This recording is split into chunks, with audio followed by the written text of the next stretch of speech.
Sa gitna na nakasisilaw ng mga ilaw ng gala night habang nakasuot ako ng isang marangyang gown na gawa sa recycled silk. Ang obra maestrang nagpanalo sa akin bilang Designer of the Year, doon ko nakita ang pang-inginig ng mga kamay ni Vivian Buenavista. Ang babaeng itinuturing ng lahat na isang santo ng kawanggawa ngayon ay namumutla habang hawak ko ang katotohanang magpapabagsak sa kanyang korona. Tiningnan ko siya ng diretso sa mga mata, walang galit kundi isang malamig na pagtanggap na ang basurang itinapon niya noon, na yon ay siya nang nagmamay-ari ng kanyang kinabukasan. Mumiti ako ng bahagya habang dahan-dahang lumalapit sa mikropono adang tapusin ang 30 taon ng pagtatago at kasinungalingan. Pero bago ang tagumpay na ito, naranasan ko munang mamatay sa sakit dahil sa isang pangungusap. Amoy basura ka pa rin, Amara. Kahit balutin mo pa ang sarili mo ng ginto at yamante, hinding-hindi mo mababago ang katotohanan galing ka sa tambakan at dun ka lang nararapat. Nanigas ang buong katawan ko sa narinig. Pakiramdam ko ay biglang nawala ang lahat ng hangin sa aking baga. Ang marangyan sala ng mansyon ng mga Buenavista na kanina lang ay tila paraiso, ngayon ay naging isang malamig na libingan para sa aking danggal. Ang mga salitang yon ay hindi lang basta insulto. Bawat titik ay parang latigo na humahagupit sa aking pagkatao nang gagaling sa babaeng. Ilang minuto ko palang nakikilala, pero tila may matinding puot sa akin na hindi ko maipaliwanag. Naramdaman ko ang mabilis na pag-init ng aking mga mata. Pinilit kong wag hayaang pumatak ang luha sa harap niya. Kinagat ko ang aking labi hanggang sa malasahan ko ang pait ng sarili kong dugo, pinipigilan ang tanging inig ng aking mga tuhod. Bakit? Bakit ang ganitong kalupit na salita ay nanggagaling sa isang taong hindi ko naman kilala? Diyos ko, tulungan niyo po ako. Ang tanging sambit ng aking isipan sa gitna ng naggangalit na katahimikan. Tumingin ako sa aking mga kamay. Ang mga kamay na sanay sa paghawak ng kalawang at maruming plastik. Ang mga kamay na itinaguyod ni na Tatay Rogelio at Nanay Luz ng may buong pagmamahal. Sa sandaling yon, hindi ko alam na ang masakit na tagpong ito ay simula pa lang ng isang madilim na sikretong matagal nang nakabaon sa ilalim ng mga dumi at basura ng nakaraan. Isang sikretong nakaukit sa isang lumang lampin na may burdang titik A, na ngayon ay tila nagiging mitya ng isang apoy na tutupok sa lahat ng aking pinaniniwalaan tungkol sa aking sarili. Sa gitna ng nakasisilaw na mga ilaw ng gala night, habang nakasuot ako ng isang marangyang gown na gawa sa recycled silk ang obra, Mester nagpanalo sa akin bilang Designer of the Year, doon ko nakita ang pang-inginig ng mga kamay ni Vivian Buenavista. Ang babaeng itinuturing ng lahat na isang santo ng kawanggawa ngayon ay namumutla habang hawak ko ang katotohanan magpapabagsak sa kanyang korona. Tiningnan ko siya ng diretso sa mga mata, walang galit kundi isang malamig na pagtanggap na ang basurang itinapon niya noon na yon ay siya nang nagmamay-ari ng kanyang kinabukasan. Numiti ako ng bahagya habang dahan-dahang lumalapit sa mikropono handang tapusin ang 30 taon ng pagtatago at kasinungalingan. Pero bago ang tagumpay na ito, naranasan ko munang mamatay sa sakit dahil sa isang pangungusap. Amoy basura ka pa rin, Amara. Kahit balutin mo pa ang sarili mo ng ginto at diamante, hinding-hindi mo mababago ang katotohanan galing ka sa tambakan at dun ka lang nararapat.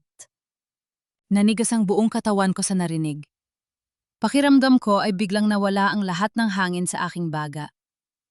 Ang marangyang sala ng mansyon ng mga Buenavista na kanina lang ay tila paraiso, ngayon ay naging isang malamig na libingan para sa aking danggal. Ang mga salitang yon ay hindi lang basta insulto. Bawat titik ay parang latigo na humahagupit sa aking pagtao, nang gagaling sa babaeng ilang minuto ko palang nakikilala. Pero tila may matinding poot sa akin na hindi ko maipaliwanag.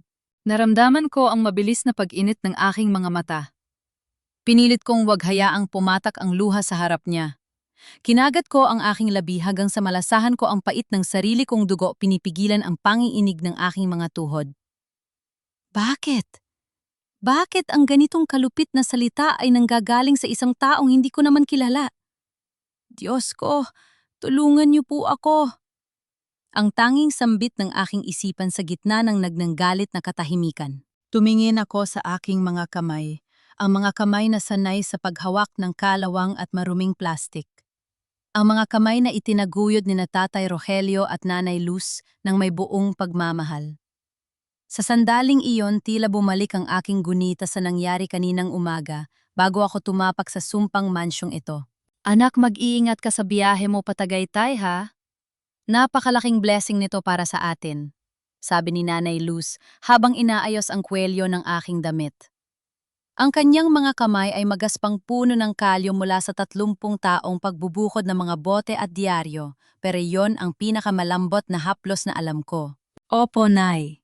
Isipin niyo po, kapag natapos ang project na ito sa Buena Vista Hotel, hindi na kayo kailangang magpuyat sa shop. Makakabili na tayo ng bagong bubong na hindi na tumutulo kapag umuulan.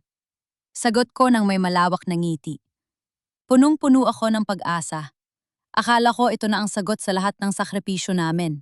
Bit-bit ko ang aking portfolio at ang aking sweating bag isang simpleng canvas bag na may nakatagong lumang lampin na may bordang titik A. Yon ang tanging alaala ng aking tunay na pagkatao na itinago ni na Tatay mula sa basurahan. Pero pagdating ko sa mansyon ng mga Buena Vista, ang init ng pag-asa ko ay sinalubong ng yelo ng mapanghamak na tingin ni Vivian. Nakatayo siya sa tapat ng malaking bintana, hawak ang isang mamahaling baso ng alak. Nang lumingon siya sa akin, hindi paghanga sa aking mga disenyo ang nakita ko sa kanyang mga mata, kundi takot. Isang takot na mabilis niyang binalot ng galit. Sabi niya, boses na tila nanggagaling sa kailaliman ng lupa. I checked your background, Amara. Isang hamak na basurera na sinusubukang pumasok sa mundo ng mga elite. Doon mo ba alam na ang mga tulad mo ay hindi nararapat dito? You are a stain, a dirty little secret that should have stayed in the dump site. Kinuha niya ang aking portfolio, ang mga disenyong pinapuyatan ko ng maraming buwan at walang pakundangan itong itinapon sa sahig. Nagkalat ang mga sketch ko sa kintab ng marble floor. Para akong pinapatay habang nakikita ang aking mga pangarap na tinatapakan ng kanyang suot na mamahaling stilettos. Madam Vivian, bakit po wala naman po akong ginagawang masama sa inyo? Narito po ako para sa trabaho. Ang tanina isambit ko ang boses ko ay nanginginig sa uwatong na loob ko sa pagkakataong ito, pero higit sa lahat sa sakit. Trabaho. O baka ho naman sinusubukan mong gamitin ang mukhang yan para makuha ang loob ni Emilio? You look like someone I used to know at dahil doon lalo kitang kinamumuhian. Bulyaw niya. Lumapit siya sa akin ang bango ng kanyang mamahaling pabango ay tila sumasakal sa akin. Huwag mong isiping makakatapa ka ulit dito. Security. Sa sandaling iyon, tumunog ang aking cellphone sa loob ng bag. Si Tatay Rogelio.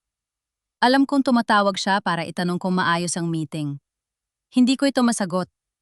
Paano ko sasabihin sa kanya na ang anak niyang itinuring ng ngiti ng kanilang buhay ay itinaboy na parang maruming hayop? Ilayo niyo ang babaeng ito sa paningin ko at siguraduhin ninyo hindi na siya makakakuha ng kahit anong project sa buong Marikina at Tagaytay. I will ruin you, Amara. Tandaan mo yan. Patuloy na sigaw ni Vivian habang hinihila ako ng mga security guard palabas. Habang hinihila ako ang bag ko, ay sumabit sa dulo ng isang antigong mesa. Napunit ang gilid nito at lumabas ang dulo ng lumang lampin na may bordang titik A. Bahagyang natigilan si Vivian. Nakita ko ang kanyang mga mata na lumaki ang kanyang baso ay halos mabitawan niya. Sa isang segundo, nawala ang galit sa kanyang muka at napalitan ng isang ekspresyong tila nakakita ng mumo. Ito, saan mo nakuha yan? Pabulong niyang tanong, ang boses niya ay biglang naging paos. Pero bago pa ako makasagot, ang sakit at kahihiyan ay namayani sa aking puso. Hindi ko nakaya ang lansa ng kanyang mga salita. Sa isang biglaang desisyon, hinablot ko ang aking napunit na bag at ang mga nakakalat na papel sa sahig. Sa halip na magpaliwanag, tumalikod ako. Kahit basurera ako, Madam Vivian, may dangal ako. Ang duming sinasabi nyo nahuhugasan ng tubig at sabon. Pero ang dumi ng ugali nyo, kahit gaano pang pabango ang gamitin nyo, hindi nyo maikukubli. Sigaw ko pabalik bago ako tuluyang tumakbo. Palabas ng mansyon sa gitna ng bumubuhos na ulan. Sumakay ako sa unang jeepney na dumaan, hindi alam kung saan pupunta. Basang-basa ako, ang aking mga sketch ay sira-sira na at ang aking puso ay durog na durog. Sa loob ng maingay at mabilis na sasakyan, dun ko lang hinaya ang gumagsak ang aking mga luha. Bakit Diyos ko? Bakit kailangan maging ganito kalupit ang mundo? Habang yakap ko ang aking bag, hinawakan ko ang bordang titik A sa lampin. Hindi ko alam na sa sandaling yon sa loob ng mansyong kakahalis ko lang si Vivian Buenavista ay nakatayo pa rin sa gitna ng sala. Nang inginig ang buong katawan habang hawak ang isang piraso ng aking sketch na naiwan sa likod nito ay ang address ng shop ni na tatay sa Quezon City. Doon ko ginawa ang isang bagay na babago sa takbo ng aking buhay.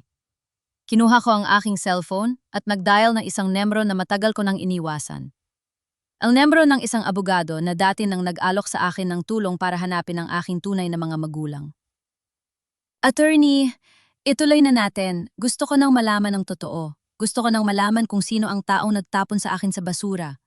Sabi ko sa kabilang linya, ang boses ko ay puno ng determinasyon sa gitna ng hikbi. Hindi ko alam na ang desisyong ito ang magbubukas ng pinto sa isang digmaang hindi ko inaasahan, kung saan ang tanging sandata ko ay ang aking dangal at ang katotohanang pilit nilang ibinabaon sa limot. Basang-basa ang aking sapatos at tila bumibigat ang bawat hakbang ko habang papalapit sa aming maliit na junk shop sa Quezon City. Ang amoy ng basang diaryo at kalawang na bakal na dati ay itinuturing kong amoy ng pagsisikap na yon ay tila nagpapaalala sa akin ng mga salita ni Vivian. Amoy basura, isang mansa.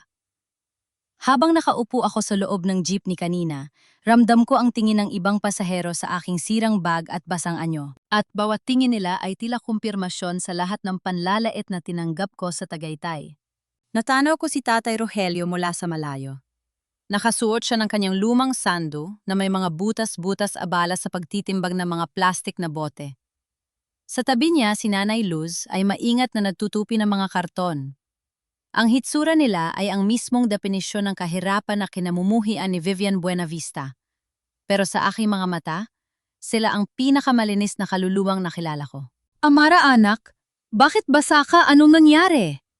Gulat na tanong ni Nanay Luz nang makita ako. Binitawan niya ang hawak na karton at mabilis nang lumapit sa akin. Hindi ako nakapagsalita agad. Ang init ng kanyang boses ay tila tumunaw sa yelong nakabalot sa aking puso. Gusto kong sumigaw, gusto kong sabihin sa kanila na hinding-hindi na kami makakaalis sa hirap dahil hinarahan na tayo ng isang makapangyarihang babae.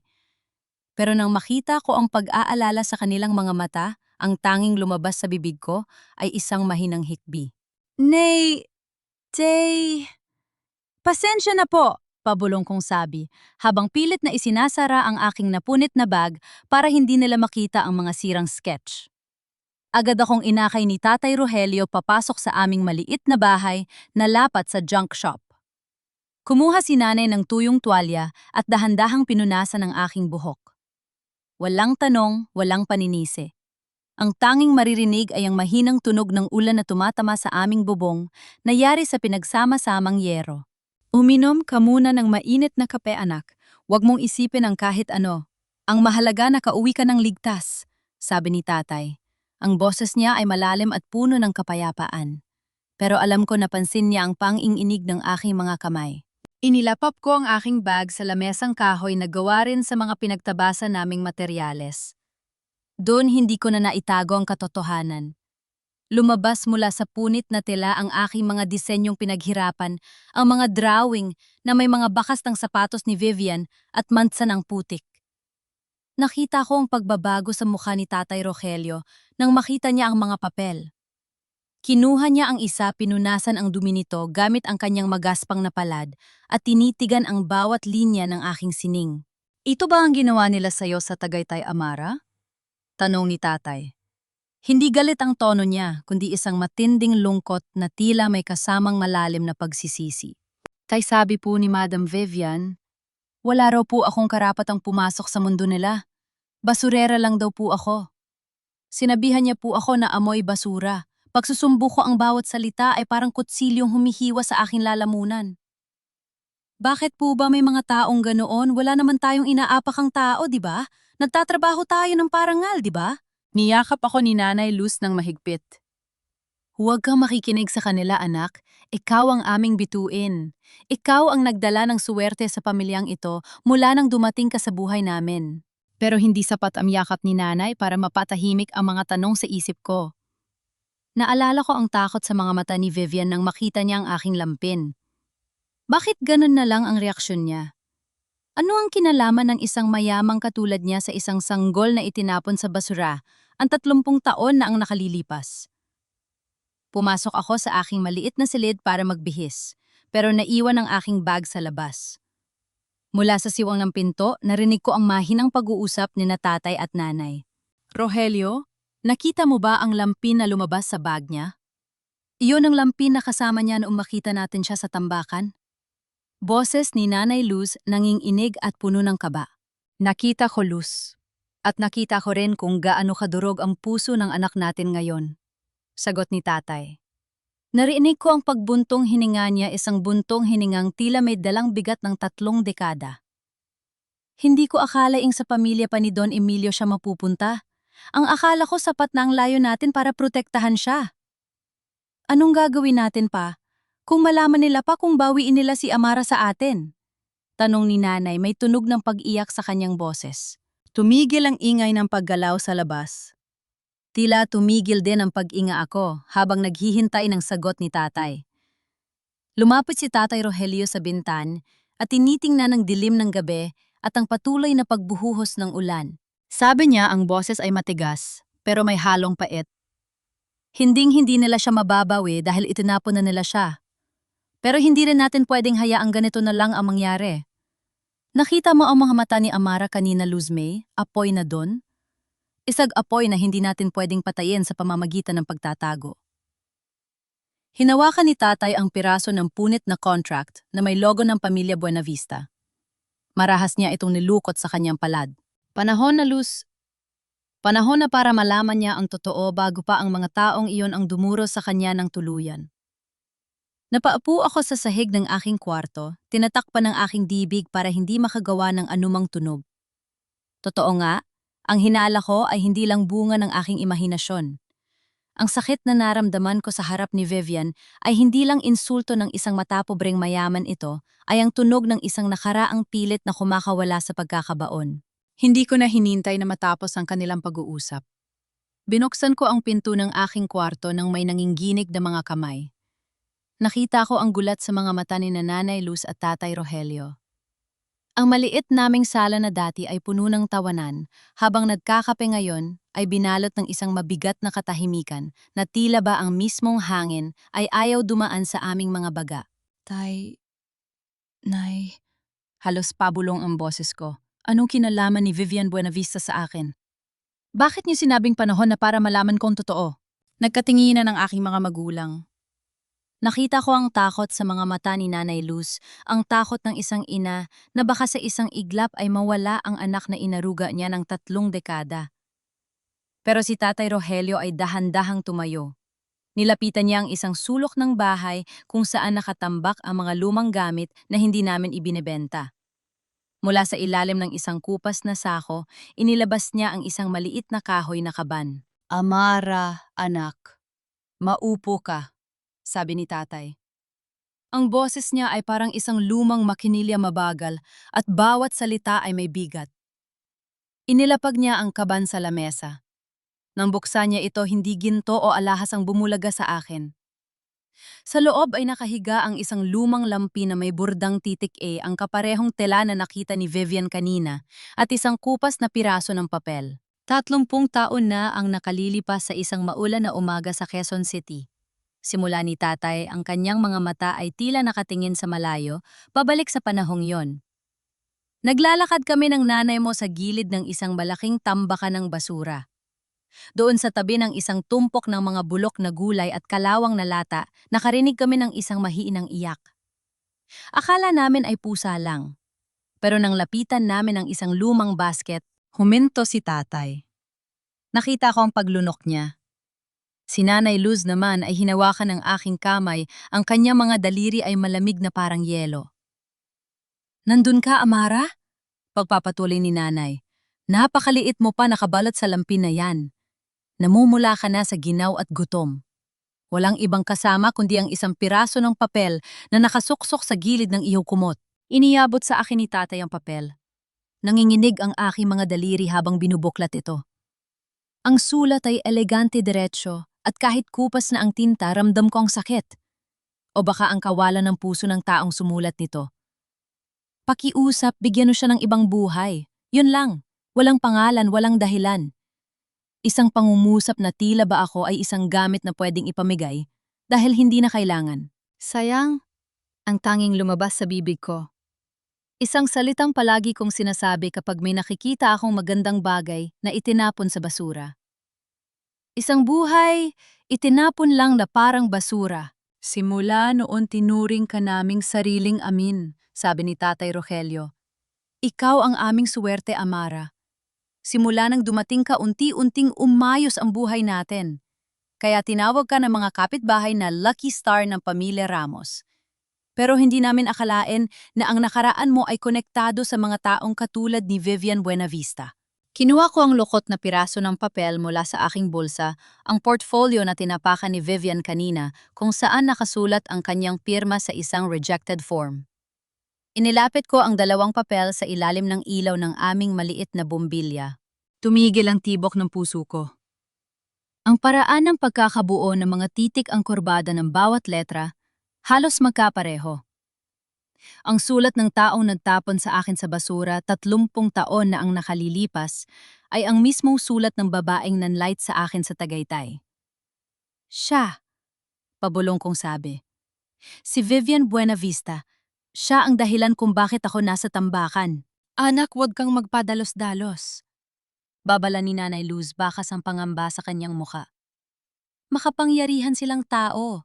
Baka mapahamak ka lang.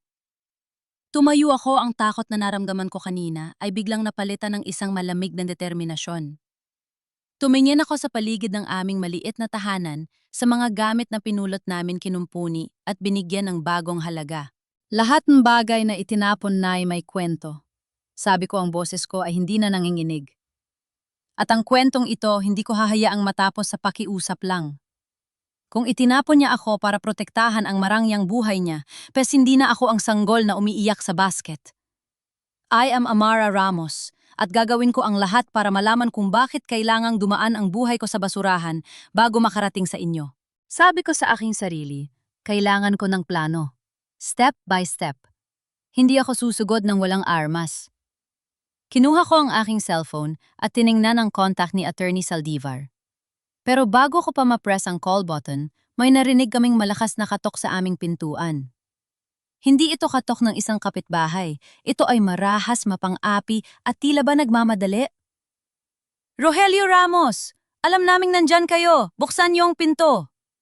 Isang malakas na boses ng lalaki ang umaling-aungaw sa labas. Napatayo si tatay at mabilis na kinuha ang kanyang itak na nakasabit sa dingding, habang si nanay naman ay agad akong hinila sa likuran niya. Sa labas, nakita namin ang anino ng 2 lalaking nakabarong at sa likod nila ay isang itim na sasakyang pamilyar sa akin. Isang sasakyang may logo ng Buena Vista Group of Companies. Nanlamig ang aking buong katauhan.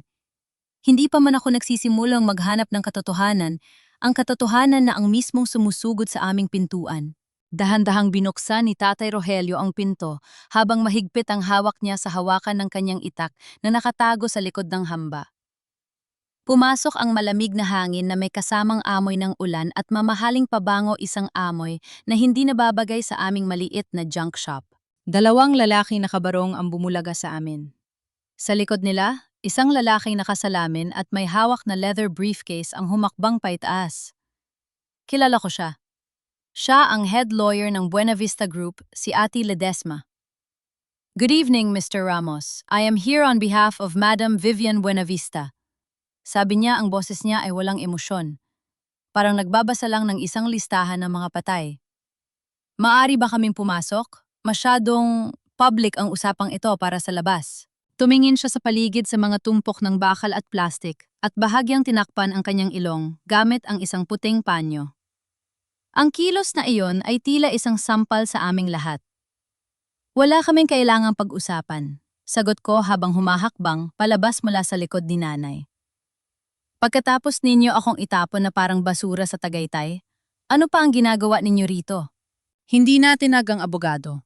Pumasok siya sa aming maliit na sala nang hindi man lang naghihintay ng pahintulot. Inilapag niya ang kanyang briefcase sa aming lamesang kahoy at binuksan ito. Madam Vivian is a very generous woman, Amara. Sabi niya habang naglalabas ng isang checkbook. Nais niyang humingi ng paumanhin sa misunderstanding na nangyari kanina. Bilang kabayaran sa iyong naabala at para na rin sa tahimik na pagsasara ng inyong maliit na negosyo rito, handa siyang magbigay ng 5 milyong piso. Nanlaki ang mga mata ni Nanay Luz. 5 milyon. Yun ay halagang hindi namin kikitain kahit magpuyat kami sa pagtitimbang ng bakal sa loob ng 10 buhay. Pero nakita ko ang paghigpit ng panga ni Tatay Rogelio. 5 milyon para sa ano, ati? Tanong ni Tatay, ang boses niya ay tila kumukulong putik. Para kalimutan ang lahat. Kalimutan ang tungkol sa portfolio. Kalimutan ang tungkol sa pamilya Buenavista at higit sa lahat, tumingin ang abogado sa akin diretso sa aking mga mata. Kalimutan ang anumang nakita ninyo sa loob ng basket 30 taon na ang nakalilipas. Madam Vivian wants you to move out of Metro Manila. Na yon din. So, totoo nga. Sabi ko, ang boses ko ay kalmado. Pero punong-puno ng pait. Natatakot siya. Natatakot siyang malaman ng mundo na ang santo ng kawanggawa ay nagtapo ng sarili niyang dugo sa basurahan. Be careful with your words, young lady. Babala ni Ate Ledesma. Ang mga Buenavista ay kayang bumili ng hustisya. Ang 5 milyong ito ay hindi lang bayad, ito ay babala. Kapag tinanggap nyo ito, mabubuhay kayo ng marangya sa probinsya. Kapag hindi, baka bukas wala na kayong junk shop na babalikan. Pinanood ko ang dulo ng kanyang ballpen habang isinusulat ang halaga sa tseke. Step by step. Yan ang turo ni Tatay sa akin sa paggawa ng furniture. Pero sa pagkakataong ito, bawat hakbang ng abogado ay tila paghuhukay ng sarili naming libingan. Lumapit ako sa lamesa. Kinuha ko ang tseke, naramdaman ko ang panunuyo ng lalamunan ni Nanay at Tatay habang nakatingin sa akin. Siguro ay iniisip nila na bibigay ako. Sino ba naman ang hindi masisilaw sa ganong halaga? Pero dahan-dahan sa harap ng abogado, hinawakan ko ang 2 dulo ng tseke.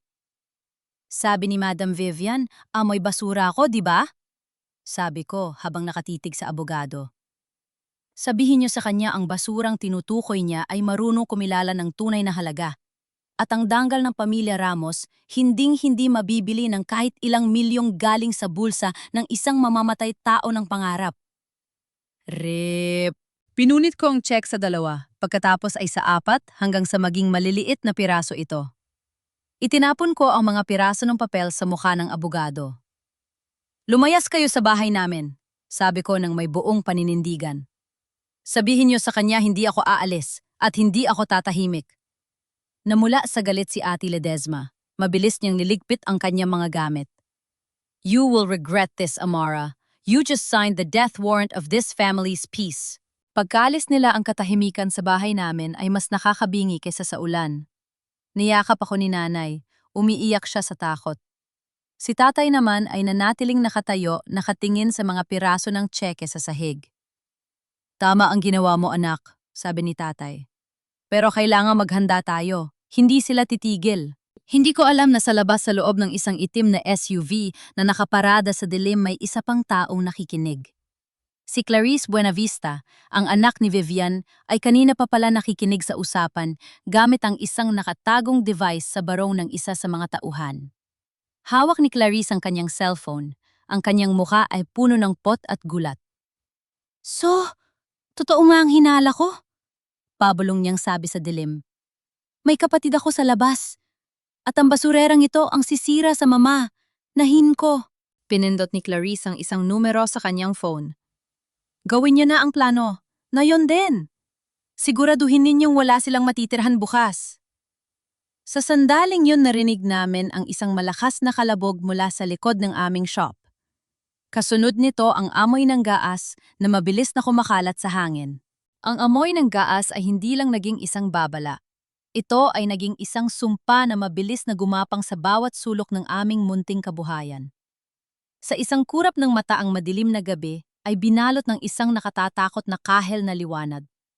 Hindi ko narinig ang pagsabog, pero naramdaman ko ang yanig sa ilalim ng aking mga paa, kasunod ng biglang pag-ito ng hangin na tila humihigop sa lahat ng oxygen sa aking baga. Naite, labas bilisan nyo? Sigaw ko habang hinihila si Nanay Luz na noon ay tulala sa bilis ng pangyayari. Ang mga tumpok ng plastik at tuyong karton na pinaghirapan naming ipunin ay naging mitsa ng isang impyerno. Nakita ko si Tatay Rogelio na sumusubok pang kumuha ng balde ng tubig, pero huli na ang lahat. Ang apoy ay parang isang gutom na hayop na mabilis na lumalamon sa aming bubong. Bawat piraso ng bakal na kinalawang sa ulan, bawat gamit na kinumpuni namin ng may pagmamahal ngayon, ay naglalaho na sa harap ng aming mga mata. Ang mga gamit natin. Ang shop natin, Rogelio. Hagulhol ni Nanay Luz habang nakaluhod sa putikan sa labas. Nanginginig ang aking buong katawan, hindi dahil sa takot, kundi dahil sa galit na tila mas mainit pa kaysa sa apoy na nasa harap ko. Alam ko kung kanino galing ito. Wala pang isang oras mula nang punitin ko ang check ni Vivian Buenavista. Ito ang kanilang sagot. Ito ang halaga ng aking pagtangi, ang abong lumilipad ngayon sa langit ng Quezon City. Nagsidadatingan ang aming mga kapitbahay. May mga bitbit na timba, ang iba ay sumisigaw ng saklolo. Iyan ang aming barangay sa hirap at ginhawa, laging may kamay na nakaalalay. Pero ang apoy ay masyadong malupit. Kahit ang mga bumbero na dumating makalipas ang ilang minuto ay nahirapang sugpuin ang galit ng apoy dahil sa dami ng mga daling sunog na materyales sa aming paligid. Habang nakatingin ako sa nagbabagang ruins ng aming bahay, naramdaman ko ang pag-vibrate ng aking cellphone sa bulsa. Isang notification mula sa social media. Isang post ang mabilis na nagba-viral. Ito ay isang video na kuha sa Tagaytay kanina, ang eksena kung saan itinataboy ako ni Vivian. Pero ang video ay edited. Pinagmukha nilang ako ang nanggugulo, ako ang nananakot, at ako ang scammer na pilit na nang ingikil sa mga Buenavista. Tingnan niyo ito, pabulong kong sabi habang ipinapakita ang screen kay tatay. Ang caption ng post ay mas masakit pa sa paso ng apoy, isang desperadang designer huling-huli na nangingikil sa pamilya Buenavista. Huwag magpaloko sa mukhang kawawa. Kasabay nito, nagsimulang magsidatingan ang mga komento. Kaya pala nasunog ang shop, baka sila rin ang gumawa para makakuha ng insurance. Ang baho naman talaga ng gawain ng mga basurerang yan. Napahawak si Tatay Rogelio sa kanyang dibdib. Namumutla siya. Anak, bakit kailangang gawin nila ito? Wala tayong ginawang masama sa kanila. Dahil natatakot sila, Tay. Sagot ko habang pinupunasan ng uling sa aking mukha. Ang aking mga mata ay nakapako sa itim na SUV na dahan-dahang umaalis sa dulo ng kalsada. Nakita ko ang isang pamilyar na bulto sa loob, si Clarice. Nakatingin siya sa akin, may hawak na wine glass at isang mapang-uyam na ngiti ang nakaguhit sa kanya mga labi bago siya tuluyang nag-angat ng bintana. Sa sandaling yon, parang may kung anong nabasag sa loob ko. Ang Amara na marunong lang mag-ayos ng mga sirang gamit ay namatay na kasama ng apoy na ito. Ang Amara na nakatayo ngayon sa gitna ng abo ay wala nang takot na mawalan dahil kinuha na nila ang lahat. Step by step, Tay, pabulo kong sabi, inuulit ang paborito niyang linya. Pero sa pagkakataong ito, hindi tayo mag-aayos. Lalaban tayo. Kinuha ko ang aking cellphone at itinapat sa nagbabagang shop. Naka-live ako. Hindi ako umiiyak. Hindi ako nagmakaawa. Sa inyong sumunog ng aming tahanan at sa inyong nagkakalat ng kasinungalingan sa social media, tinitigan niyo ang mukhang ito. Sabi ko sa kamera, ang boses ko ay malamig at matatag. Maaaring naabo niyo ang aming kagamitan, pero hinding-hindi niyo masusunog ang katotohanan. Ako si Amara Ramos, ang basurera na sinasabi niyo. At asahan ninyo ang bawat abong ito ay babalik sa inyo bilang isang bagyong hindi nyo matatakasan. Sa kabilang bahagi ng lungsod sa loob ng Marang, yang mansyon na patigil si Vivian Buenavista sa panonood ng live video ni Amara. Nanginginig ang kanyang kamay habang hawak ang kanyang tablet. Sa likod niya pumasok si Clarice, na tila walang nangyari. Mom, look! Problem solved! Wala na silang babalikan! Sabi ni Clarice ng mayabang. Hindi lumingon si Vivian. Sabi niya ang boses ay puno ng kilabot. No, Clarice. Hindi mo kilala ang batang yan. Ang mga taong galing sa ilalim, kapag wala nang mawala sa kanila, sila ang pinakamapanganib na kalaban. Kasabay ng pagtatapos ng aking live video, isang mensahe ang pumasok sa aking private inbox. Galing ito sa isang hindi kilalang account, pero ang laman nito ay nagpatigil sa tibok ng puso ko. Kung gusto mong malaman ang totoo tungkol kay Mateo Alvarado at sa gabing iniwan ka sa basura, pumunta ka sa lumang simbahan ng San Sebastian bukas ng alas 8 ng gabi. Magdala ka ng proteksyon. Hindi lang si Vivian ang may sikreto. Mateo Alvarado, ang pangalang nabanggit ni Dr. Nestor Salcedo. Ang lalaking sinasabing tunay kong ama, tiningnan ko sina nanay at tatay na ngayon ay inaalalayan ng mga kapitbahay para pansamantalang makitulog. Ang aming Lucky Star Junk Shop ay abo na, pero ang apoy sa puso ko ay, na yun palang magsisimulang magliyab ng totoo. Malamig ang madaling araw, pero ang amoy ng sunog na goma at basang abo ay nananatiling nakakapit sa aking balat. Nakaupo ako sa isang sementadong baeg, tang sa harap ng guho ng aming shop. Pinapanood ang dahan-dahang pag-angat ng araw sa Quezon City. Sa likod ko sa loob ng barangay hall, mahibing nang natutulog sina Nanay Luz at Tatay Rogelio sa mga hiniram na banig. Pagod na pagod sila, hindi lang sa pagtakbo mula sa apoy, kundi sa bigat ng katotohanang wala na kaming babalikan. Hinawakan ko ang aking canvas bag, ang tanging gamit na nailigtas ko. Sa loob nito, ang lumang lampin na may bordang titik A ay nananatiling malinis, tila ba tumatangi itong madumihan ng abo ng aming kahapon. Amara! Isang pamilyar na boses ang bumasag sa katahimikan. Paglingon ko nakita kong isang matandang lalaki na bumababa mula sa isang mamahaling puting sasakyan. Si Don Emilio Buenavista. Ang kanyang mukha ay hindi kakikitaan ng put tulad ng kay Vivian. Sa halip, may bakas doon ng matinding pagkamangha at lungkot habang nakatingin sa akin. Don Emilio! Pabulong kong sabi habang dahan-dahang tumatayo. Kahit madungis ang aking mukha at punit ang aking damit, nanatiling diretsyo ang akin tayo. Kung narito po kayo para tapusin ang sinimula ni Madam Vivian, nagkakamali kayo. Hindi niyo ako mapapalaya sa lupang ito, sabi niya habang papalapit at tinitingnan ang paligid ng nasunog na shop. Hindi ako narito para manakot anak. Nakita ko ang live video mo kagabi. Nakita ko ang apoy sa iyong mga mata na katulad ng sa aking kapatid na si Amanda. Ang kapatid kong matagal nang wala. Tumigil ang tibok ng puso ko. Amanda, akala ko ba si Vivian ang koneksyon ko? Huwag kang malilito, Amara. Pagpapatuloy ni Don Emilio ang kanyang boses ay tila isang bulong sa gitna ng hangin. May mga sikreto ang pamilya Buenavista na mas madilim pa sa usok ng sulog na ito. Ang lampin na hawak mo? Ako ang nagburda ng titik A na yan para sa anak ng aking kapatid. Pero ang alam ko, namatay ang sanggol na yon kasabay ng kanyang ina sa isang aksidente, 30 taon na ang nakalilipas. Isang twist na tila kidlat na tumama sa aking isipan. Kung si Amanda ang ina ko, bakit takot na takot si Vivian? Bakit siya ang nagtapon sa akin? Don Emilio, ang mitsa ng aking buhay ay nagsimula sa basurahan dahil sa sulat kamay ni Vivian. Sabi ko habang inilalabas ang kupas na papel mula sa kaba na nailigtas ni tatay. Siya ang nag-iwan sa akin. Siya ang pilit na pumapatay sa akin na yon. Kinuha ni Don Emilio ang papel. Nakita ko ang panginginig ng kanya mga kamay. Vivian, akala ko ay tinulungan niya si Amanda.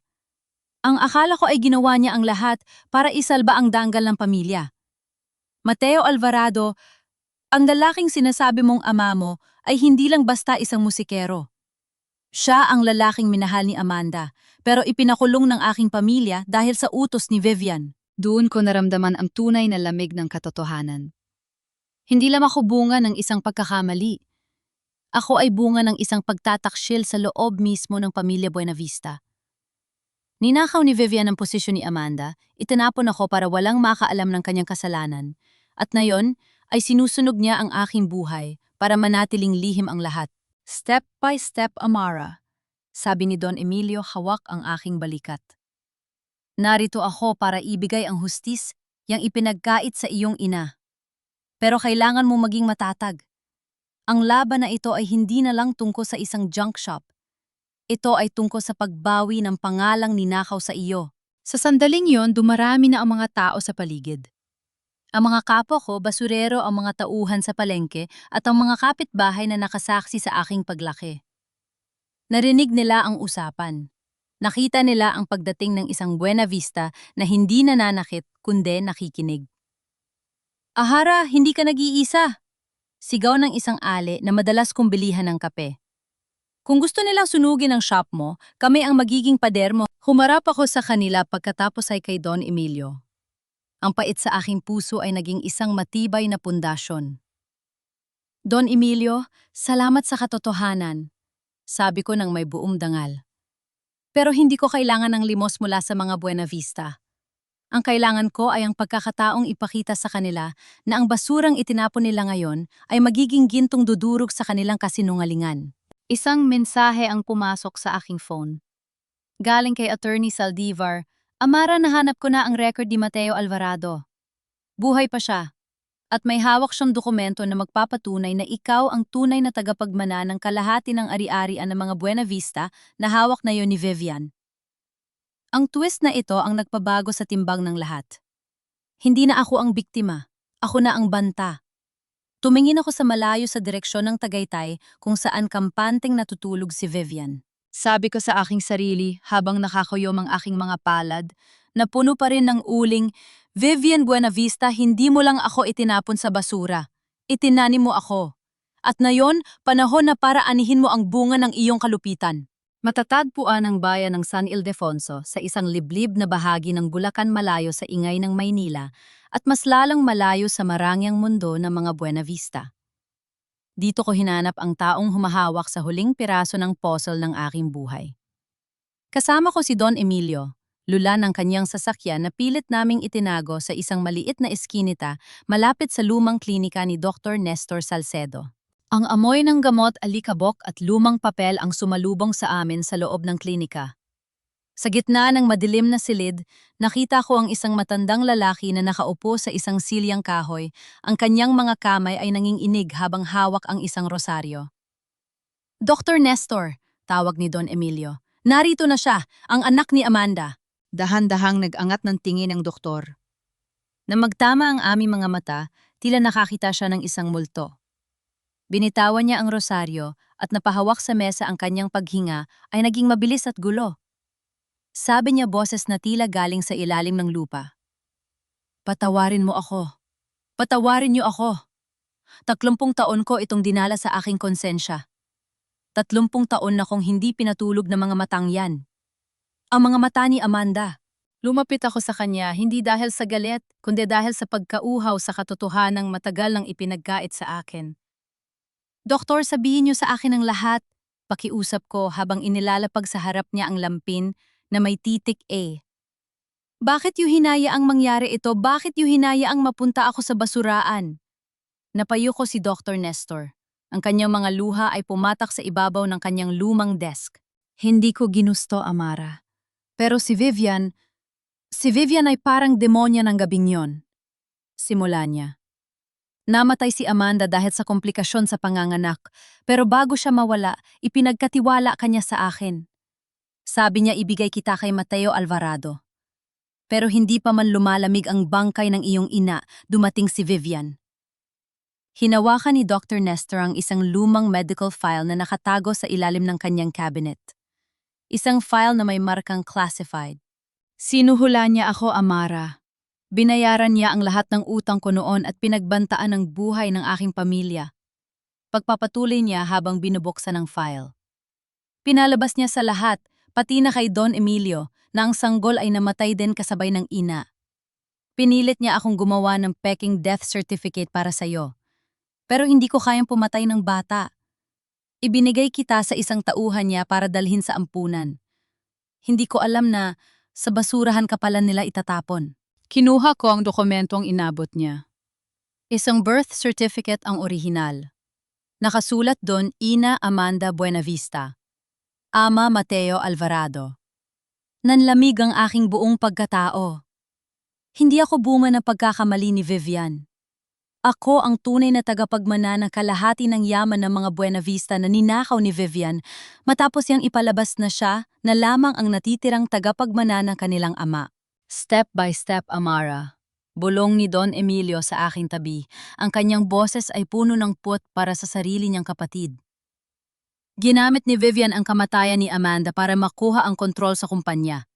At ang lahat ng kawanggawang ginagawa niya ngayon, lahat ng iyon ay para lang takpan ang dugo sa kanyang mga kamay. Sabi ko habang mahigpit na hawak ang orihinal na birth certificate.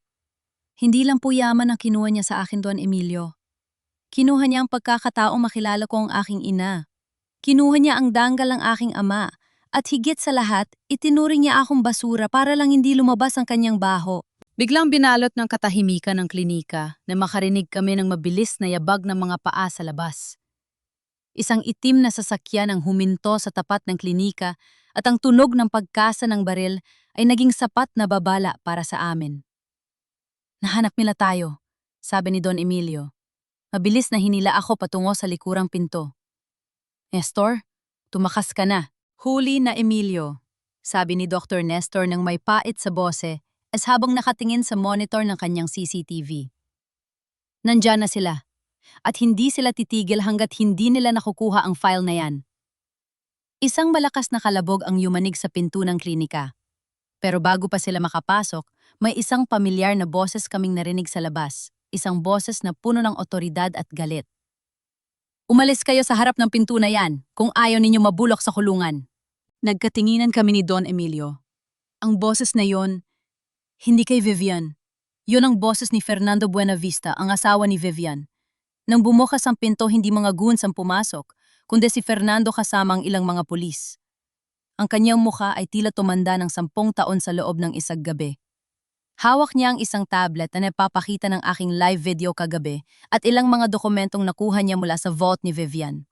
Sabi niya habang nakatingin sa akin ng may halo ng awa at pagsisisi, Amara, anak ni Amanda, patawarin mo kami. Patawarin mo ako dahil nabulag ako ng mahabang panahon. Umarap si Fernando kay Don Emilio. Alam ko na ang lahat, Emilio. Nahanap ko ang mga liham ni Amanda na itinago ni Vivian. At nahanap ko na rin kung nasaan si Mateo Alvarado. Ang huling pangungusap na yon ang nagpadurog sa aking paninindigan. Ang aking ama. Buhay siya. Nasaan po siya? Tanong ko ang aking boses ay halos mawala sa bugso ng emosyon. Nasa isang private sanitarium siya, Amara. Ipinakulong siya ni Vivian doon sa ilalim ng ibang pangalan para hindi siya mahanap ng kahit sino. Sagot ni Fernando. Pero bago tayo pumunta doon, kailangan nating tapusin ang kasamaang ito. Vivian is planning to leave the country tonight. Cliffhanger. Sa gitna ng aming pagmamadali, nakatanggap ako ng isang tawag mula sa isang hindi kilalang numero. Pagsagot ko, ang boses ni Clarice ang narinig ko tumatawa ng parang baliw. Amara, kala mo ba nanalo ka na? Look at your phone. Ang mga magulang-magulangan mo, hawak ko sila. Isang maling galaw nyo hindi mo na makikita ang amoy basurang sina Rogelio at Luz. Nabitawan ko ang aking portfolio. Ang laban para sa katotohanan ay naging isang laban para sa buhay. Nanginginig ang aking buong pagkatao habang hawak ang cellphone. Ang boses ni Clarice ay tila isang lason na dahan-dahang pumapatay sa bawat hibla ng aking lakas. Sina Nanay Luz, si Tatay Rogelio, ang mga taong nagbigay sa akin ng pangalan at danggal ngayon ay nasa panganib dahil sa aking paghahanap ng katotohanan. Huwag mo sasaktan ang mga magulang ko, Clarice. Wala silang kinalaman dito. Sigaw ko, ang boses ko ay basag na sa takot at galit. Then prove it, Amara! Sagot ni Clarice, kasunod ang isang mapang-uyam na tawa. Pumunta ka sa lumang chapel ng Pamilya Buenavista sa loob ng aming estate. Mag-isa. Kung may makita akong pulis o kahit ang anino ni Papa, asahan mo hindi na sisikatan ng araw ang mga basurerong yan. Pinatayan niya ako ng tawad. Tumingin ako kay Fernando at Don Emilio. Nakita ko ang pag-aalala sa kanilang mga mata, pero alam ko ang dapat kong gawin. Step by step. Kahit ang bawat hakbang ko ay tila paglalakad sa ibabaw ng nagbabagang uling. Fernando, Don Emilio, pakiusap manatili kayo rito. Sabi ko habang pinapahid ang aking mga luha. Kailangan kong iligtas ang mga magulang ko. Pero Amara, bitag ito, si Vivian ay desperada na. Babala ni Fernando. Alam ko po, pero sila ang buhay ko. Ang yaman ng mga Buenavista ay walang kwenta kung mawawala ang mga taong nagparamdam sa akin na hindi ako basura. Sagot ko ng may determinasyon. Pagdating ko sa chapel ng estate, sinalubong ako ng malamig na katahimikan at ang amoy ng insenso na tila amoy ng isang burol. Doon sa gitna ng altar nakatayo si Vivian Buenavista. Hindi siya mukhang natatalo. Sa halip nakasuot siya ng isang mamahaling itim na terno. Hawak ang kanyang rosaryo, tila ba nagdarasal siya sa Diyos na matagal na niyang kinalimutan. Nandito na ako, Vivian. Nasaan ang mga magulang ko? Tanong ko, ang boses ko ay umaalingaw-gaw sa loob ng simbahan. Dahan-dahang lumingon si Vivian. Sa ilalim ng madilim na ilaw, nakita ko ang pagod sa kanyang mga mata. Sa isang bihirang pagkakataon, hindi siya sumigaw. Lumapit siya sa akin at sa unang pagkakataon, nakita ko ang isang bakas ng emosyon na hindi galit. Bahagya niya hinawakan ng kanyang tiyan sa tapat ng lumang peklat ng kanyang panganganak kay Clarice, isang paalala ng kanyang pagiging ina na matagal na niyang binaluktot. Listen to me, Amara. Sabi niya, ang boses niya ay mahinahon pero puno ng banta. You want justice. You want a name. I can give you more than that. Here is a check for 50 million pesos. It's more than enough para dalhin mo ang mga magulang mo sa ibang bansa at mabuhay na parang reyna. Inilapag niya ang check sa ibabaw ng upuan ng simbahan. In exchange, ibibigay mo sa akin ang orihinal na birth certificate at ang mga dokumento ni Dr. Nestor. At hinding-hindi ka nababalik. This is the standard procedure of the powerful Amara. We don't lose. We just pay for our mistakes to go away. Ang mga magulang ko, Vivian, nasaan sila? Pag-uulit ko, hindi tinitingnan ang tseke. Ligtas sila sa ngayon, sagot niya. Lumapit siya sa akin, ang kanyang mamahaling pabango ay sumasakal sa akin. Pero may isa pang bagay na dapat mong malaman. Fernando has a severe heart condition. Alam mo ba kung ano mangyayari sa kanya kapag nalaman niya ang buong katotohanan tungkol sa amin ni Mateo? Ang stress ng isang skandal ay papatay sa kanya, Amara. Ikaw ba? Kaya mo bang pasanin sa konsensya mo ang pagkamatay ng asawa ko para lang sa isang piraso ng papel? Ito ang alok ng demonyo. Ang aking danggal kapalit ng buhay ni Nanay Luz at Tatay Rogelio, at ang aking pananahimik kapalit ng buhay ni Fernando. Naramdaman ko ang panunuyo ng aking lalamunan. Tumingin ako sa krus sa harap ng altar. Naalala ko ang bawat sakripisyo ni na Tatay Rogelio para lang makapag-aral ako. Naalala ko ang bawat gabing nagugutom sila para lang may makain ako. Dahan-dahan kong kinuha ang tseke. Nakita ko ang isang mabilis na niti sa labi ni Vivian, isang niti ng tagumpay. Pero sa harap niya, marahan ko itong pinunit. 1, 2, 3. Ang mga piraso ng papel ay nahulog sa sahig ng simbahan na parang mga tuyong dahon. Hindi niyo ako naiintindihan, Vivian. Sabi ko, ang boses ko ay matatag at malinis. Ang mga magulang ko, pinalaki nila ako hindi para maging isang bayarang anak. Pinalaki nila ako para maging isang taong marunong tumayong sa katotohanan. Kahit mamatay kami sa hirap, hinding-hindi ko ipagpapalit ang pangalan ng aking tunay na ina sa inyong maruming pera. You fool! Bulyo ni Vivian, ang kanyang pagiging santo ay biglang naglaho. You just killed those 2 garbage collectors. No, Madam Vivian, sagot ko.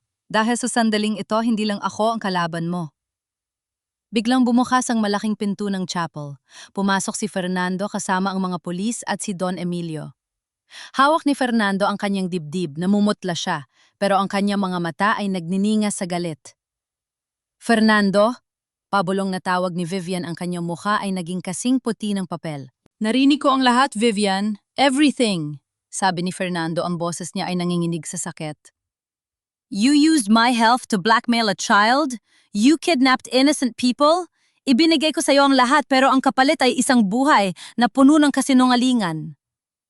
Sa likod nila dinala ng mga pulis si Clarice na nakapuso ang mga kamay. At sa wakas, nakita ko sina Nanay Luz at Tatay Rogelio sugatan madunghis pero buhay. Amara, anak! Sigaw ni Nanay Luz habang tumatakbo patungo sa akin. Niyakap ko sila ng mahigpit. Doon sa gitna ng simbahan, naramdaman ko ang tunay na yaman. Pero ang tagumpay ay tila panandalian lang. Biglang bumagsak si Fernando sa sahig, hawak ang kanyang puso. Fernando? Sigaw ni Vivian habang sumusubok na lumapit pero hinarangan siya ni Don Emilio. Huwag mong hawakan ang asawa ko, bulyo ni Vivian pero huli na. Ang kaguluhan ay naging isang trahedya. Cliffhanger.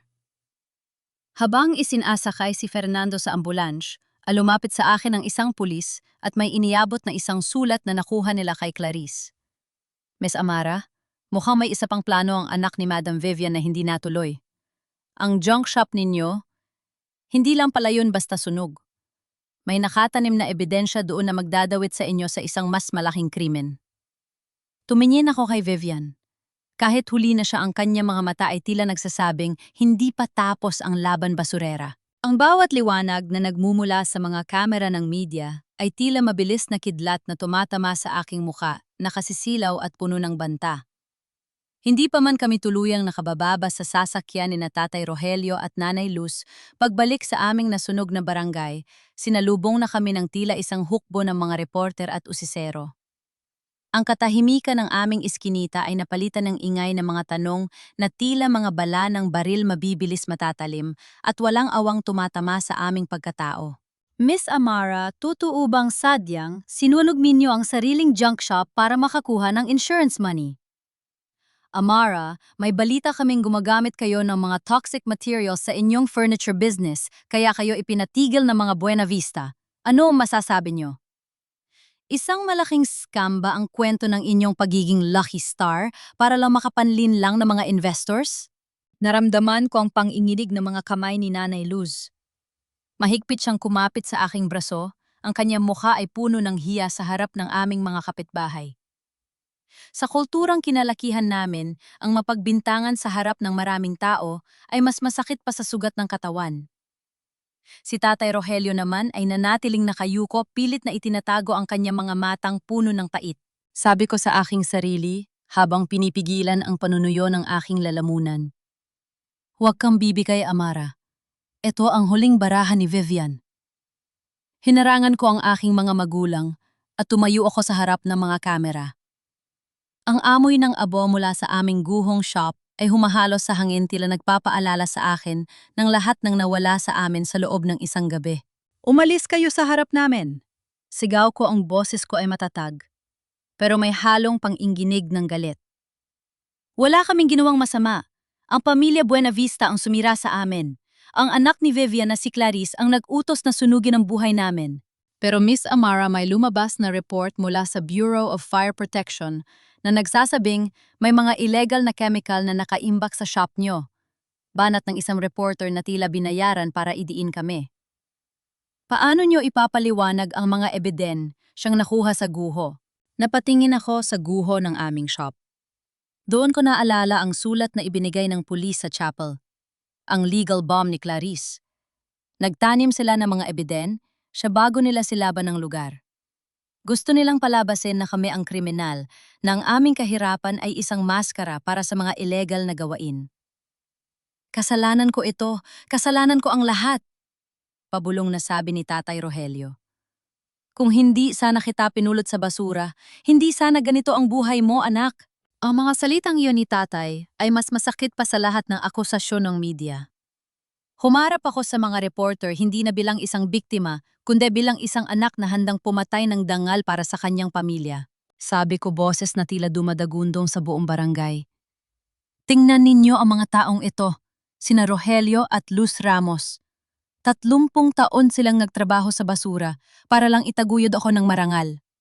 Hindi kami mayaman, hindi kami makapangyarihan. Pero kailanman ay hindi namin kinailangan ang manira ng buhay ng iba para lang umangat. Ang tanging chemical na meron sa shop na ito ay ang pawis at luha ng aking mga magulang. Lumapit ang isang reporter, halos itapat na ang mikropono sa aking labi. So itinatanggi niyo rin na gumagamit tayo ng peking identity para pumasok sa pamilya Buenavista na hindi ka talaga anak ni Amanda Buenavista? Natahimik ang lahat. Ang sikretong pilit namin itinatago para protektahan ang kalusugan ni Fernando ay ibinuga na ng media. Ang hiya ay tila naging isang higanteng alo na lumulunod sa amin. Nakita ko ang pagdaan ng ilang kapitbahay, may mga bulungan, may mga mapanghusgang tingin. Amoy basura na manluloko pa, narinig kong sabi ng isang boses sa likuran. Sa sandaling iyon, pakiramdam ko ay gumuho na rin ang huling pundasyon ng aking lakas. Yumuko ako, ang mga luha ko ay pumatak sa itim na abong nasa aking paanan. Pero bago pa ako tuluyang mawasak, isang pamilyar na tunog ng sirena ang narinig namin. Isang puting van mula sa ospital ang huminto sa dulo ng kalsada. Inaasahan naming mga pulis ang bababa para arestuhin kami basta mga peking ebidensya. Pero laking gulat ng lahat nang bumukas ang pinto at inilabas ang isang wheelchair. Si Fernando Buenavista. Nakagawn pa siya ng ospital, may mga tubo pa sa kanyang kamay at halatang nahihirapan sa bawat paghinga. Pero ang kanyang mga mata ay nagniningning sa isang uri ng autoridad na hindi matatanggihan. Kasama niya si Don Emilio na siyang nag-aalalay sa kanya. Tumigil ang lahat ng kamera.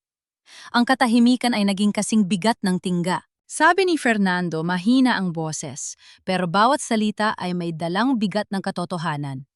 Lahat ng ebidensyang sinasabi ninyo laban sa pamilya Ramos, lahat ng yon ay gawa-gawa ng aking asawa at anak. Ako ang saksi. Ako ang biktima ng sarili kong pamilya. Dahan-dahan siyang tumingin sa akin pagkatapos ay kinatatay Rogelio. Sa harap ng lahat ng media, sa harap ng buong Pilipinas na nanonood ng live, ginawa ni Fernando ang isang bagay na hindi ko inakala. Inabot niya ang kamay ni Tatay Rogelio, ang kamay ng isang basurero. Maraming salamat sa pagpapalaki kay Amara, sabi ni Fernando, tumutulo ang luha. Salamat dahil ibinigay niyo sa kanya ang buhay na hindi namin naibigay. Cliffhanger. Habang nakatutok ang lahat kay Fernando, isang itim na sasakyan ang mabilis na humarurot palayo sa kabilang kalsada. Pero bago ito makalayo, isang malakas na tunog ng pagpreno ang narinig. Nakita ko si Vivian na pilit na tumatakas, pero hinarangan siya ng mga sasakyan ng National Bureau of Investigation. Hindi lang pala si Fernando ang dumating.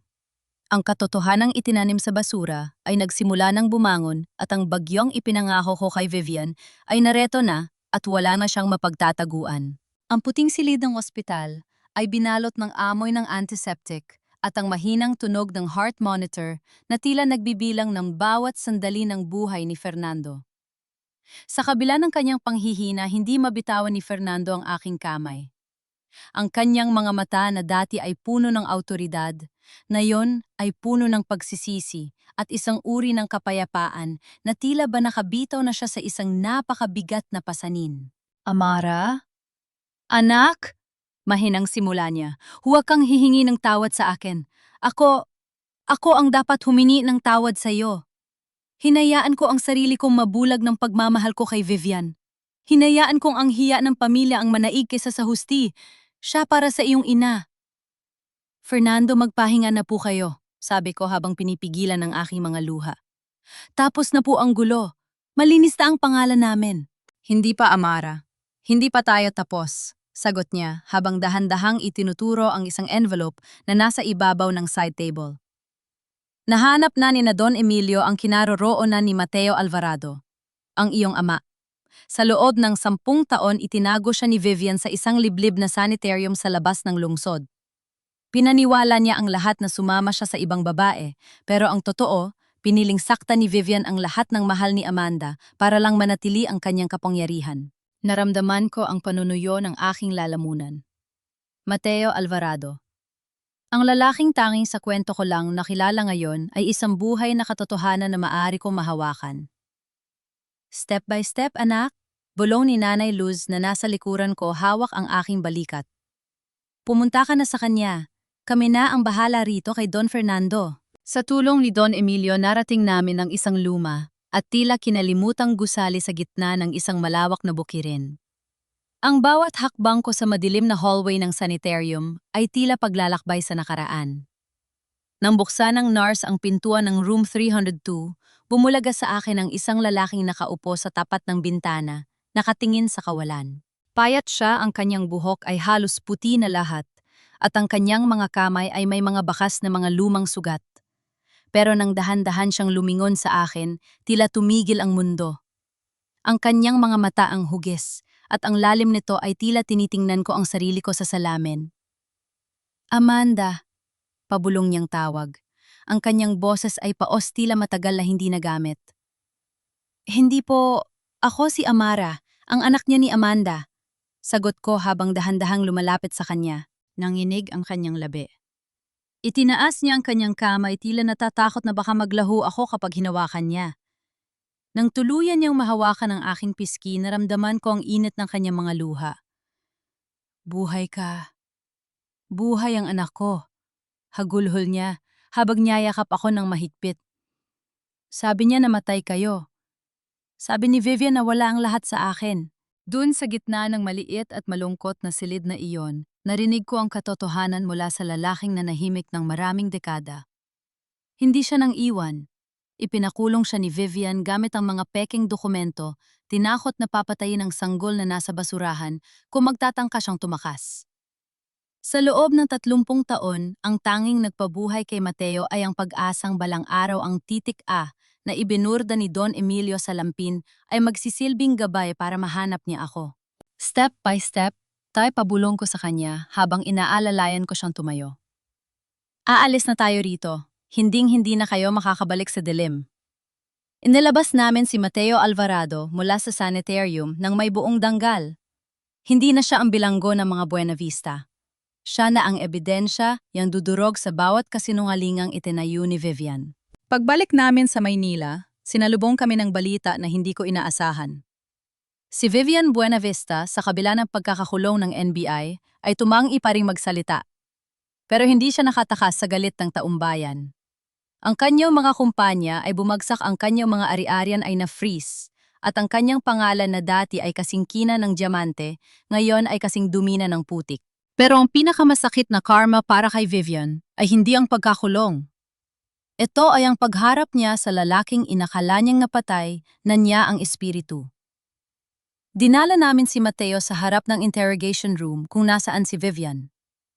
Nang makita ni Vivian ang kanyang biktima na buhay at malaya ang kanyang maskara ng pagiging matapang, ay tuluyang naglaho.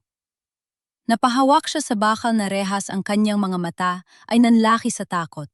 Sabi ni Mateo, ang boses ay puno ng pait pero may kasamang kapatawaran para sa sarili. Vivian, ang lahat ng ninakaw mo, ang lahat ng sinira mo ay narito na para singiling ka. Hindi kami basura na pwedeng ibaon sa limot. Kami ang katotohanang hinding-hindi mo matatakasan. Tumingin sa akin si Vivian tila nagmamakaawa. Amara, anak, pakiusap, sabihin mo sa kanila. I saved you. I left you in the basket so someone could find you. I could have killed you but I didn't. Ang kanyang mga salita ay tila laso na sumusubok pang pumasok sa aking puso. Pero tumingin ako sa kanya ng may malamig na panindigan. Hindi niyo ako iniligtas, Madam Vivian. Sabi ko, ang boses ko ay hindi na nanginginig. Itinapon niyo ako dahil natatakot kayo. At ang taong nahanap ko sa basurahan, sina Tatay Rogelio at Nanay Luz, sila ang tunay na nagligtas sa akin. Sila ang nagbigay sa akin ng buhay na pilit ninyong ninakaw. Lumabas ako ng presinto, kasama ang aking tunay na ama at ang aking mga magulang-magulangan. Sa labas, naghihintay ang media. Pero sa pagkakataong ito, hindi ko na sila kailangan takasan. Handa na ba kayo? Tanong ni Don Emilio. Tumingin ako kay Tatay Rogelio at Mateo. Ang dalawang ama ng aking buhay. Ang isa ay nagbigay ng aking dugo, ang isa ay nagbigay ng aking puso. Opo, sagot ko. Dahil sa wakas ang kwento ng Lucky Star ay hindi na tungkol sa suwerte. Ito ay tungkol sa katotohanan. Cliffhanger. Habang naglalakad kami patungo sa mga kamera, isang lalaking nakasuit ang lumapit sa akin at bumulong. Miss Amara, may isang huling sorpresa, si Clarice Buenavista, bago siya tuluyang makulong. Ang inyong furniture shop sa Marikina, may nakita silang lihim na lagusan sa ilalim nito na hindi nyo alam. Isang lagusan na naglalaman ng mga kagamitang pag-aari ni Amanda Buenavista na matagal nang nawawala. Napatigil ako. Ang laban ay tila papunta na sa huling yugto kung saan ang lahat ng ninakaw ay muling magbabalik. Nakatayo ako sa harap ng malaking salamin sa backstage ng Buenavista Grand Ballroom. Nakasuot ako ng isang gown na gawa sa pinagtagpi-tagping mamahaling tela mula sa mga lumang gamit ni Amanda Buenavista, ang mga disenyong nahanap namin sa lihim na lagusan sa ilalim ng aking shop. Ang bawat tahi, ang bawat disenyo ay tila yakap ng isang inang. Kailanman ay hindi ko nahawakan, pero ngayon ay suot ko bilang baluti. Sa labas naririnig ko ang bulong-bulungan ng mga alta sosyedad, ang tunog ng mga baso ng champagne, at ang mapagkunwaring tawanan. Ito ang gabi ng ika-80 anibersaryo ng Buena Vista Foundation. Ito rin ang gabing pinili ni Vivian para ideklara si Clarice bilang nag-iisang tagapagmana, isang desperadong hakbang para isalba ang kanilang gumigibang reputasyon. Amara anak, handa ka na ba? Tanong ni Tatay Rogelio. Nakasuot siya ng barong, maayos ang buhok, at kahit bakas ang kaba ang kanyang tayo, ay mas matikas pa sa sinumang don sa labas. Sa tabi niya ay si Mateo, ang aking tunay na ama, na tahimik lang na nakatingin sa akin ng may pagmamalaki. Step by step, Tay, sagot ko. Ngayong gabi, tatapusin natin ang lahat. Bumukas ang mga dambuhalang pinto. Naglakad ako papasok sa ballroom kasabay ni na Don Emilio at Fernando. Ang bawat mata ay nakatutok sa amin. Ang musika ay tila huminto. Ang mga bulungan ay naging parang mga bubuyog na nagkakagulo. Sa gitna ng entablado, nakatayo si Vivian, nakasuot ng puting gown na tila ba isa siyang anghel ng kabutihan. Katabi niya si Clarice na may suot na tiara, tila isang prinsesa ang naghihintay ng korona. Nang makita nila ako, nakita ko ang panandaliang pagkislap ng takot sa kanilang mga mata. Pero mabilis itong napalitan ng isang mapang-uyam na ngiti. Ladies and gentlemen, masiglang anunsyo ni Vivian sa mikropono. Before we continue, I would like to introduce a guest who has been very persistent. Miss Amara Ramos, the girl who claims to be a Buena Vista. She is here tonight to witness the official appointment of my daughter Clarice as the sole successor of our family's legacy. Humakbang si Clarice patungo sa mikropono. Ang boses niya ay puno ng kamandag. Mom is right. Some people are born to lead and some are born to pick up the trash. Amara, you can have all the DNA tests you want, but you will never have the class, the dignity, and the blood of a true Buena Vista. You are and will always be a mistake that should have been buried 29 years ago. Nagtawanan ang ilang mga panauhin. Naramdaman ko ang paghigpit ng hawak ni Mateo sa kanyang tungkod. Pero hindi ako natinag. Lumakad ako patungo sa entablado. Bawat tunog ng aking sapatos sa marble floor ay tila pagbibilang ng mga kasalanan ni Vivian. Sabi niyo po, Madam Vivian, ang dignidad ay hindi nabibili. Simula ko ang boses ko ay malinaw at umaalingaw-ngaw sa buong ballroom. Sang-ayon ako, dahil ang dignidad ay hindi nasusukat sa gintong suot nyo, kundi sa katotohanang kaya nyo panindigan. Inilahahad ni Don Emilio ang isang malaking screen sa likuran ko. Lumabas doon ang video ni Dr. Nestor Salcedo, ang orihinal na birth certificate ni Amanda, at ang mga dokumento ng sanitarium kung saan itinago si Mateo. Pero igit sa lahat, lumabas ang isang audio recording ang huling pag-uusap ni Vivian at Ate Ledesma sa loob ng chapel kung saan inamin niya ang pagtatapon sa akin. Natahimik ang buong ballroom. Ang champagne glass na hawak ni Vivian ay nahulog at nabasag na lumika ng isang matalas na tunog na tila hudyat ng kanyang pagbagsak. Fake! Everything is fake! Sigaw ni Clarice habang sinusubukang patayin ang projector. Ito ba ang sinasabi niyong dignidad? Tanong ko habang lumalapit kay Vivian. Ang pagnanahaw sa sariling kapatid, ang pagkakulong sa isang inosenteng lalaki, ang pagtatapon ng isang sanggo sa tambakan ng basura dahil lang sa takot na mawala ang inyong marangyang buhay? Amara, please. Let's talk privately. Pabulong na pakiusap ni Vivian ang kanyang muka ay namumutla na sa ilalim ng makapal na makeup. Hindi, Madam Vivian. 30 taon kayo naging pribado sa inyong mga krimen. Ngayon ang buong mundo ang makikinig, sagot ko.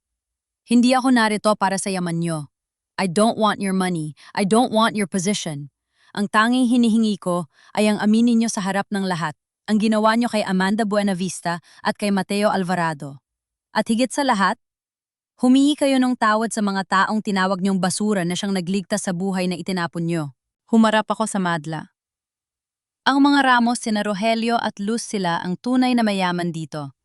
Sila ang nagturo sa akin na ang mga bagay na itinapon ng mundo ay may halaga pa rin.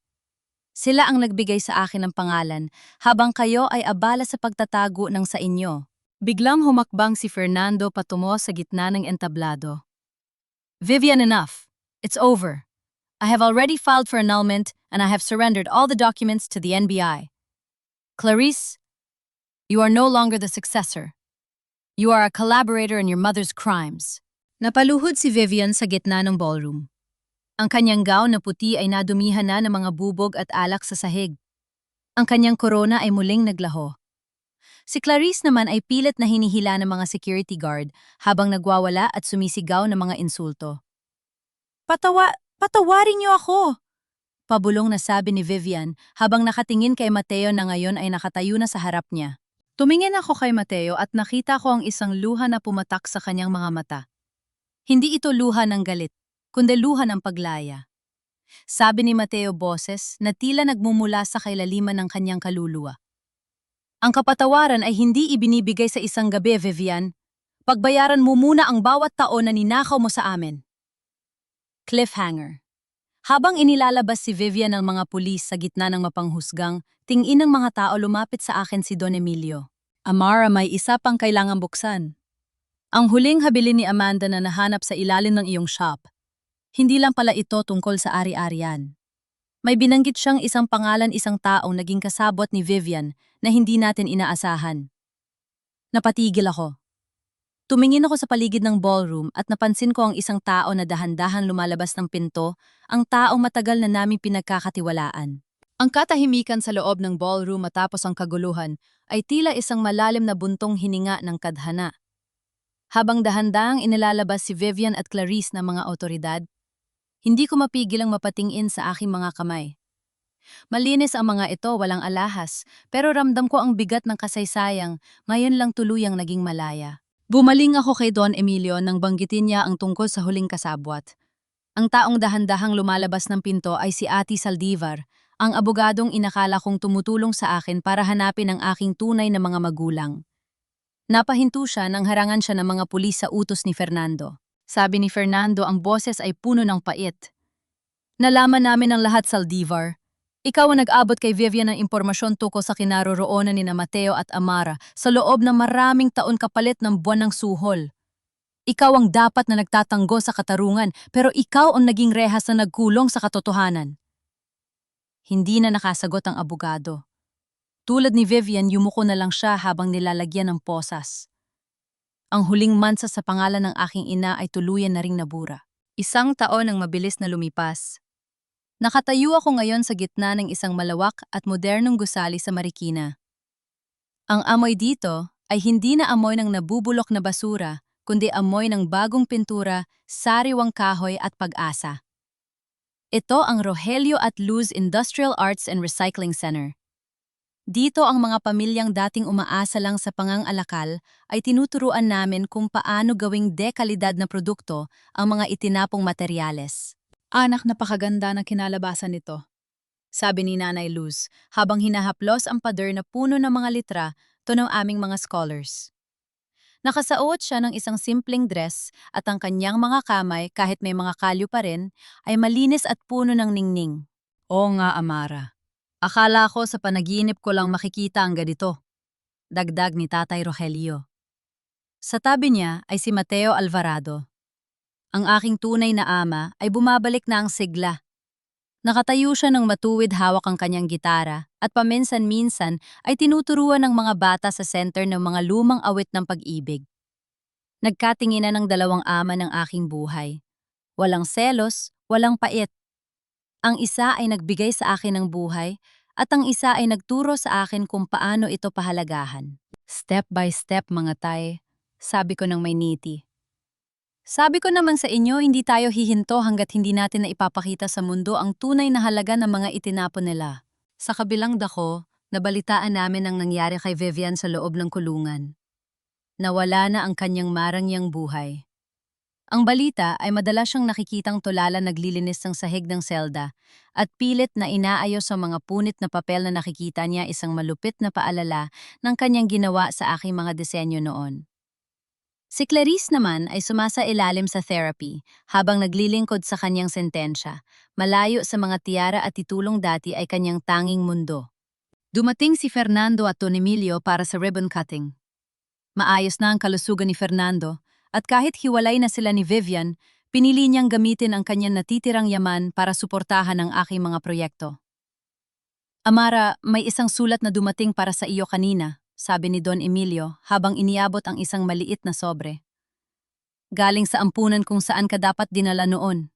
Nang buksan ko ang sulat, nakita ko ang isang lumang litra, Tony Amanda Buenavista.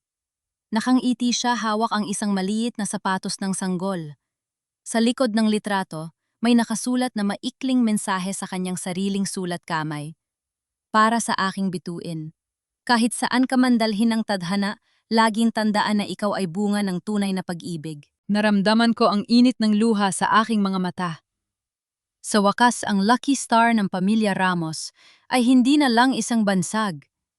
Ito ay naging isang liwanag na nagmula sa dilim ng basurahan patungo sa rurok ng tagumpay. Hinarap ko ang mga scholars, ang mga manggagawa at ang aking pamilya. Maraming nagsasabi na ang basura ay wala ng silbi. Simula ko sa aking talumpati, ang boses ko ay matatag at puno ng pagmamalaki.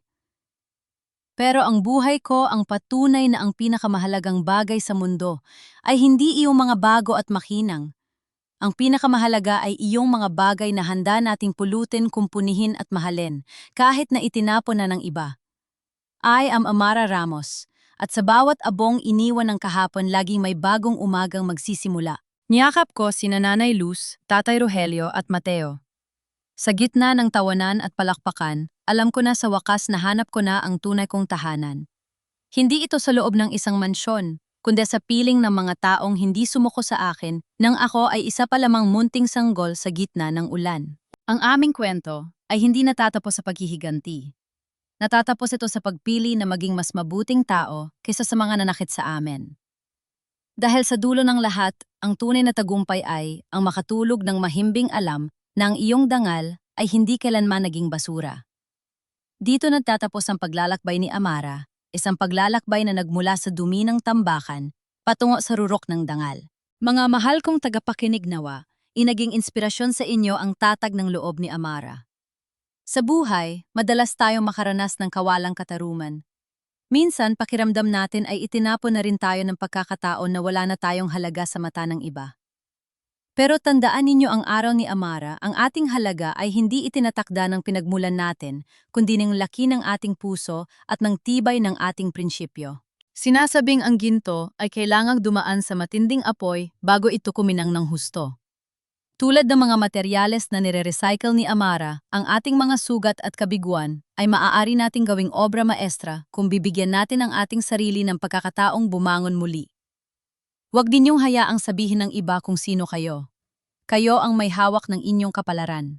Ano ang inyong nararamdaman sa naging desisyon ni Amara na patawarin ang nakaraan pero panindigan ng hustisya kung kayo ang nasa kalagayan niya? Pipiliin niyo rin ba ang pamilyang nag-aruga sa inyo kesa sa yaman ng mga Buenavista? Sana ay mag-iwan kayo ng komento at ibahagi ang inyong mga saloobin. Nasaan man kayo ngayon sa gitna ng trabaho sa loob ng inyong mga tahanan, o marahil ay nagpapahinga na o ay lagi magningning ang inyong sariling bituin. Huwag kalimutang i-like at i-share ang kwentong ito para mas marami pa tayong maabot na puso. Tandaan, sa bawat tapit hapon, lagi may kasunod na bukang liwayway. Maraming salamat sa inyong pananatili hanggang sa huli.